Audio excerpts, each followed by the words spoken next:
What's up everybody, Damon here, and in today's gaming news, a bunch of cool games are still coming to Game Pass this month. Amazon's God of War series is already greenlit for 2 seasons, and there's a new patch in town for Helldivers 2. This is your Daily Fix.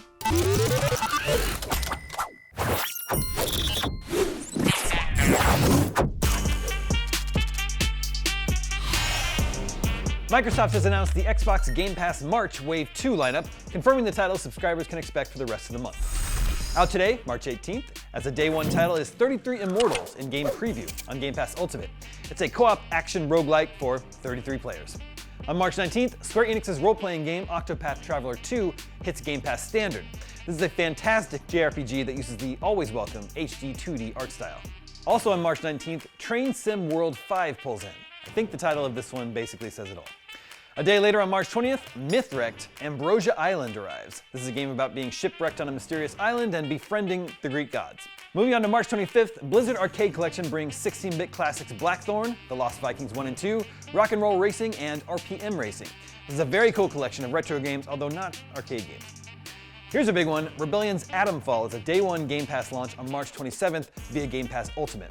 It's well worth checking out IGN's recent hands-on preview to find out more about it, but it's a survival action game inspired by real-life events. More games coming to Game Pass Core on March 26th include Tunic, Batman Arkham Knight, and Monster Sanctuary. Moving on, Amazon's God of War TV series has yet to even start shooting, but it's already lined up for 2 seasons. That's according to showrunner Ronald D. Moore of Battlestar Galactica fame. In an interview with fellow Battlestar alum Katie Sackhoff, Moore talked a bit about what he's been up to. He said, "Right now I'm working on an adaptation of, there's a video game called God of War, a big title in the gaming world, that Amazon has ordered 2 seasons of, and they've asked me to come in. So I'm literally in the writer's room and working on that. That's my new thing." Moore went on to say he's not a gamer, though he does enjoy some Defender, Asteroids, and Centipede. Same. He says he took a stab at it, but the controllers threw him, explaining, "Press R1, which one's R1? Oh, I'm dead." For God of War, Moore was brought in to serve as writer, executive producer, and showrunner. He's worked on the likes of Star Trek, The Next Generation, and Deep Space Nine, as well as showrunner for the aforementioned 2000s Battlestar Galactica. Little else is set in stone right now for the God of War series, but we know it'll be based on the 2018 God of War. Amazon has been quick to renew video game series like Fallout and Secret Level after both saw successful debuts.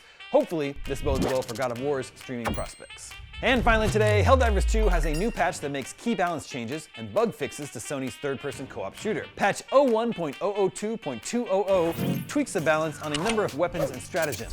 Developer Arrowhead has increased the number of AI calculations the game can perform, which primarily impacts scenarios with a high number of spawned enemies, improving the response times in those situations. However, this comes with a slight trade-off in game performance.